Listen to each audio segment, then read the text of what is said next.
This is a story that my grandmother told me. The story begins with a villager named Suzu. He was well known for being a gifted and precise hunter.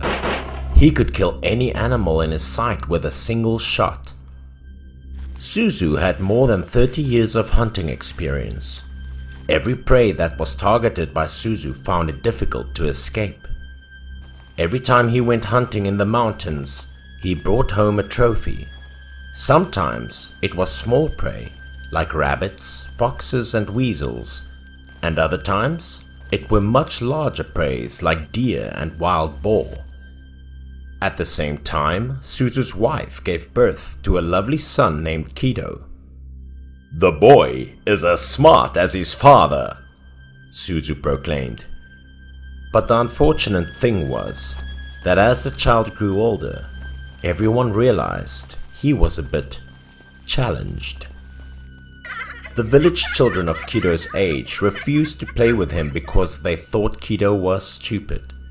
But as the boy's parents, Suzu and his wife adored him, even if he was a bit dumpy, as the others would say. He was still their child. Sometimes, when they couldn't sleep in the middle of the night, they talk about their struggling son and plan ways to improve his future. But what they worried about that day and night was who would be able to care for Kido after they died. It was rumored that Suzu had killed too many lives over the years, so naturally vengeance was handed out to their family. That was why Suzu finally decided to put the shotgun away and stop hunting. 20 years later, when Suzu decided to return to a more honorable way of doing business, making a living by being an honest farmer, Kido was nearly 30 years old. The elderly couple died in turn, their only regret being that they were unable to help provide a family for Kido. So, after Suzu and his wife died, Kido was alone in the world. Even though Kido was 30 years old at that time, he couldn't take care of himself, not even for a meal. He was able to avoid starvation thanks to the generosity of his neighbors. Since then, the Lee family's kitchen had been ice cold. During that cold winter, snow fell for a long time and became increasingly dense, making travel difficult and food scarce. Kido became seriously ill because he lacked warm clothing at the time. Neighbors couldn't even take care of him at that period.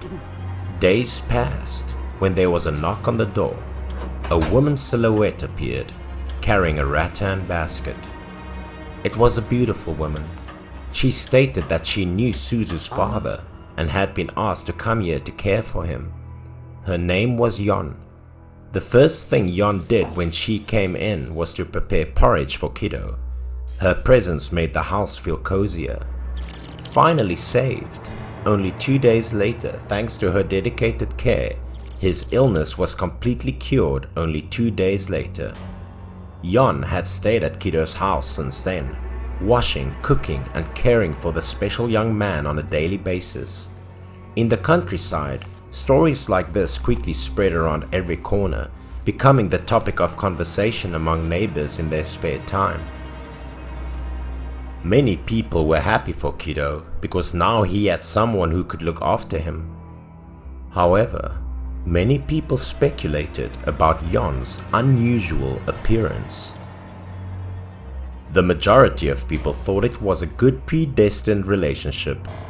Kido was silly, but in return he had honesty and good working ability, and Yon was a girl who was both beautiful and responsible. In the second year following Yon's arrival in the Lee family, everyone in the village took the place of Kido's parents to assist him in organizing a simple wedding ceremony for him and Yon. Everyone was happy for Kido. Before, no one ever imagined that one day he would have a wife, especially such a beautiful bride. The newlyweds' happy days passed peacefully in this manner, but then something tragic happened one day. That day, Kido went to the fields with his tool as usual. There was a group of young gangsters in the village who had been keeping a close eye on Kido and Yon for quite some time. In the past, they frequently took advantage of Kido's lack of intelligence to play tricks on him and make fun of him. But now, seeing a stupid person like him marrying such a beautiful wife, they were jealous. They were so jealous that their eyes turned red. But what else could they do since Kido and Yon was already married? "Throw pearls to the pigs," they said bitterly. But, come what may, when jealousy was at its peak, taking advantage of the fact that Kido had left the house, they had bad intentions for Yon right away. They all went to Kido's house because they knew Yon was alone at home right at that moment. At the same time, Yon was hanging clothes in the yard. Hearing the knock on the door, she thought that the neighbors had something to ask for as usual, and besides, it was daylight, so she didn't take any precautions. Yon was wary as soon as the door was ajar and she saw the three men. But now they were using the excuse of bringing an injured Kido home to persuade her to open the door. The door swung open. Outside, there was no injured Kido, despite what they claimed. Instead, only the three thugs with despicable faces. "Hello, beautiful." Yon quickly realized she was in a dangerous situation. One of them took a step forward and grabbed her wrist. After barbaric laughter, they proudly dragged her inside.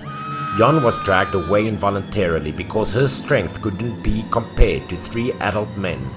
Yon screamed angrily and held Kido's name in terror. Meanwhile, Kido was working in the field. Suddenly, his tool's handle snapped, as if by premonition. Despite his lower intelligence, he had a vague sense that something was wrong, and he felt unusual discomfort in his heart. All he could think about was Yon, his wife. Kido dashed home immediately without much thought. Despite Yon's frantic resistance, the three thugs successfully forced her to lie on the bed inside the house after a long struggle. Yon's face changed abnormally while she was struggling with despair. Patches of brick-colored hair gradually appeared on both sides of her face, and her teeth sharpened as well. The thugs had noticed the anomaly as well. They appeared terrified, but it was all too late.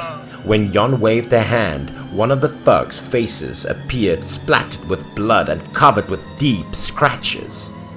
In front of them was now a fox. Terrified, the other two thugs fled. Outside, Kido also just returned. When he saw someone fleeing from his house, he knew they had gotten into trouble with Yon. Kido might not be very smart, but he had tremendous strength. In a fit of rage, he swung up and smacked the thug in the middle of the forehead, who died instantly on the spot, in a pool of his own blood. He witnessed a horrifying scene as soon as he ran into the house. Yon was launching an attack on one of the other two thugs. He became completely immobile. Hearing the sounds, Yon turned around, blood still stuck to the corner of her mouth on her fox-transformed face. Yon calmed down as she saw the person approaching was Kido. Her face, as usual, changed back into a beautiful appearance instantly. But strangely, Kido was not afraid of his wife's appearance. He trusted her because he knew she wouldn't hurt him. The injured thug recovered after being terrified by Yon's transformation. He grabbed his face and bolted as fast as he could, yelling aloud that there was a demon inside the house. Yon was unconcerned about the last surviving thug. She asked Kido to bring the bodies of the other two into the house. She finished the job and sat cross-legged on the bed facing the two corpses. In the meantime, a faint blue light emanated from both of her hands. Kido sat to one side, intently watching his wife's movements. The two blue lights in her hands slowly flew forward, landing one after the other on top of the corpses. It was magic. The two thugs leaped to their feet as soon as the blue light vanished. They somehow came back to life. Kido was taken aback. How could the dead be brought back to life? Yon, on the other hand, explained that they had been resurrected, but were no longer human. She purposefully implanted two souls of both a cat and a dog into their bodies. Yon began telling Kido everything. In fact, she was a fox fairy who, out of gratitude, incarnated in human form to care for Kido. Yon's grandmother was saved by his father Suzu during a hunting trip 20 years ago. She was caught in an animal trap set by other hunters at the time.